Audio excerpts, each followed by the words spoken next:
Bom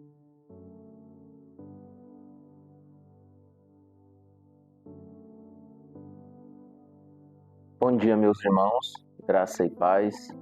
Deus os abençoe no início dessa semana.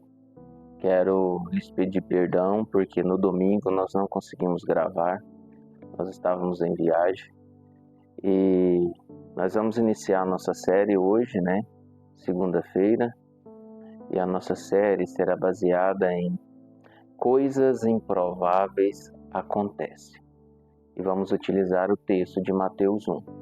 Como é o nosso cronograma, nós estudamos o Evangelho de João, completou todo o Evangelho de João, agora nós voltamos no Evangelho de Mateus. Então, dentro daquele cronograma de livros, agora estamos em Mateus, depois em 2 Coríntios, depois em Salmos e depois Atos dos Apóstolos. A hora que acabar um, a gente vai substituir por outro. E essa semana será em Mateus 1. E o nosso texto base é Coisas Improváveis Acontecem. E nós vamos usar este texto de Mateus 1. Vamos lê-lo? Verso 1, 2 e 3. Registro da genealogia de Jesus Cristo, filho de Davi, filho de Abraão. Abraão gerou Isaque, Isaque gerou Jacó, Jacó gerou Judá e os seus irmãos.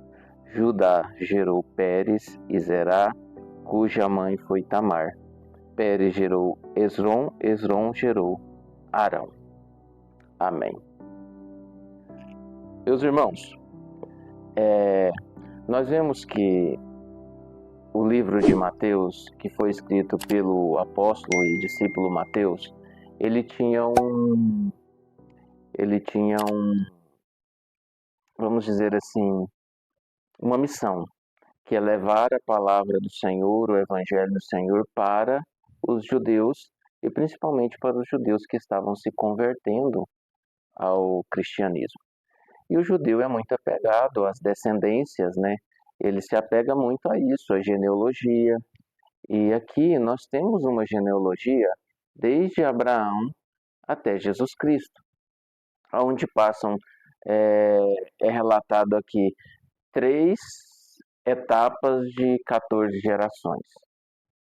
E nós vemos que Mateus não colocou as pessoas, toda a árvore genealógica, mas colocou em um sentido, uma organização que nós não temos assim um parecer exato, mas colocou de forma a colocar os mais importantes, aqueles que tiveram uma relevância na história, e o povo judeu cria assim. E nós vemos aqui que quando fala no verso 1 sobre a genealogia de Cristo, fala filho de Davi. Porque havia profecias que diziam que Cristo, que o Messias seria da raiz de Davi. E também diz que filho de Abraão, porque é impossível que o Messias não fosse da linhagem de Abraão, porque Abraão foi escolhido por Deus para formar a nação de Israel, que a princípio ainda, por meio de Abraão, não se tornou uma nação, foi se tornar uma nação a partir da entrada na Terra Prometida, que foi por meio de Moisés e depois Josué. Então, nós vemos aqui que primeiramente vai ser falado dos patriarcas, Abraão, Isaque e Jacó. E depois Jacó teve 12 filhos, nos quais é relatado para nós aqui que quem ficou com a primogenitura foi Judá, que era o 4º filho. E isso aconteceu porque Rúben, ele cometeu adultério com uma das concubinas do seu pai, perdeu o direito de primogenitura, e também Simeão e Levi fizeram aquele massacre em Siquém, no qual eles também, em um acordo que deveria ser cumprido, eles matam todos os homens, saqueiam o local, e assim eles perdem também a primogenitura.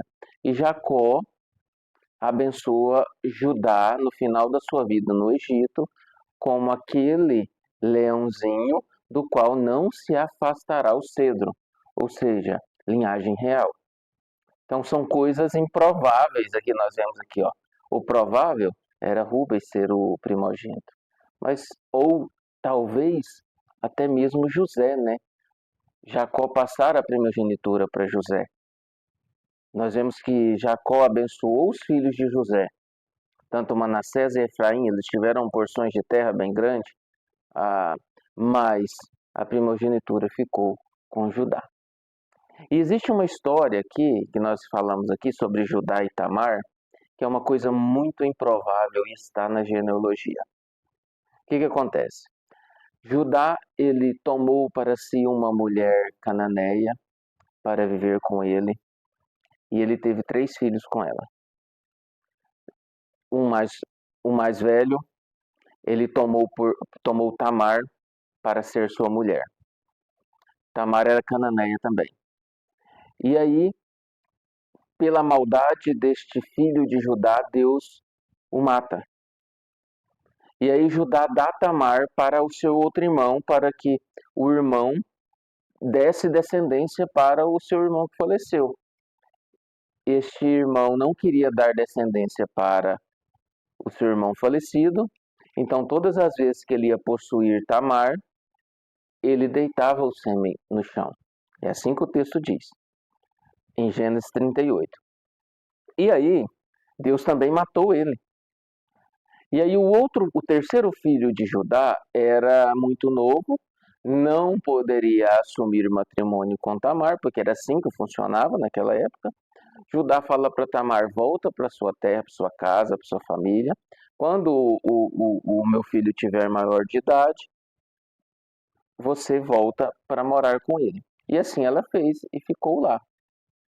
E nisso, passa um tempo, Judá fica viúvo, Judá estava morando ali na terra dos cananeus, e ele vai passar por um determinado território. Tamar fica sabendo, Tamar já sabia que o outro filho prometido a ela, a matrimônio, já estava em fase adulta, e ela se veste, tapa o seu rosto, se veste de uma forma que não mostrasse o rosto e vai para a beira da estrada. Judá, quando está vindo com seu amigo, vê que aquela mulher, entende que aquela mulher era uma prostituta e não reconhece Tamar.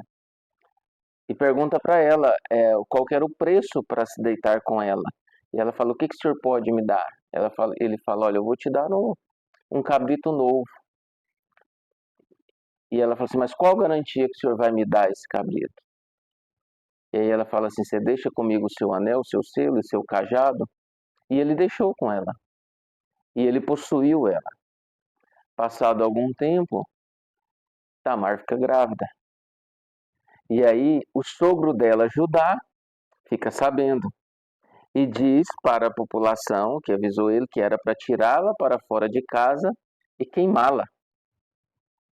Só que aí Tamar manda um recado para o sogro e diz assim, olha, de quem for este anel e este cajado, é aquele do qual eu estou esperando um filho. E Judá diz que Tamar foi mais justa do que ele, porque ele não cumpriu com aquilo que ele deveria cumprir. Ele não a possuiu mais, mas ela ficou grávida de gêmeos, Pérez e Zerá. E a Bíblia diz no Gênesis 38 que Zerá pôs a mão para fora primeiro, a parteira amarrou um fio vermelho na mão dele, ele recolheu a mão e Pérez nasceu primeiro e depois Zerá. Por isso que Pérez está na genealogia e não Zerá. Veja, meus irmãos, coisas improváveis acontecem em nosso meio. Olha que situação mais improvável.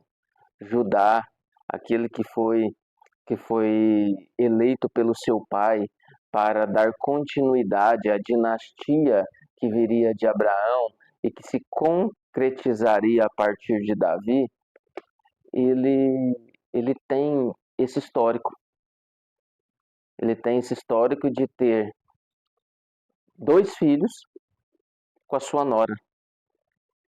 Deus não vou dizer que permitiu, mas Deus criou essa situação.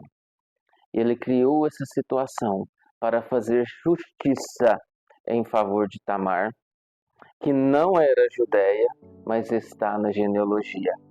E seus filhos são filhos de Judá, são descendência de Judá, são descendência de Abraão, mas veio nessas condições.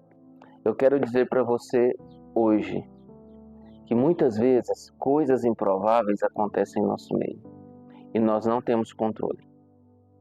Mas Deus sempre agirá com justiça para com aqueles que estão debaixo da sua proteção. Que Deus abençoe, no nome santo de Jesus Cristo. Vamos orar? Pai, que o Senhor aplique essa palavra em nossas vidas, que o Senhor aplique essa palavra em nossos corações, no nome santo de Jesus Cristo. Amém. Meus irmãos, um abraço fraterno para todos vocês, no nome santo de Jesus Cristo.